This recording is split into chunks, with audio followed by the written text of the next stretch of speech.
Welcome સંપૂર્ણ ગુજરાત. સંપૂર્ણ ગુજરાતમાં આપનું સ્વાગત છે.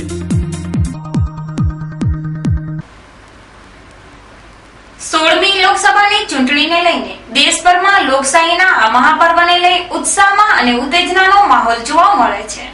ગુજરાતમાં આગામી 30મી એપ્રિલે મતદાન યોજનાર હોય રાજ્ય ચૂંટણી પંચ પણ પૂરજોશમાં કામગીરીમાં લાગી ગયું છે. ત્યારે બનાસકાંઠા જિલ્લા મથક પાલનપુર ખાતે વહીવટી અધિકારીઓ દ્વારા પાલનપુરના વિવિધ વિસ્તારોમાં વધારેમાં વધારે ઊંચું મતદાન થાય તે હેતુથી મતદાર જાગૃતિ અભિયાન હાથ ધરવામાં આવેલ છે. જેમાં પાલનપુર ખાતે રંગલા રંગલીનો કાર્યક્રમ રજૂ કરી મતદાનની જાગૃતિ લાવવા પ્રયાસ કરાયો હતો. આ કાર્યક્રમનો હેતુ બનાસકાંઠા લોકસભા બેઠક ઉપર વધુમાં વધુ મતદાન થાય તે માટેનો છે.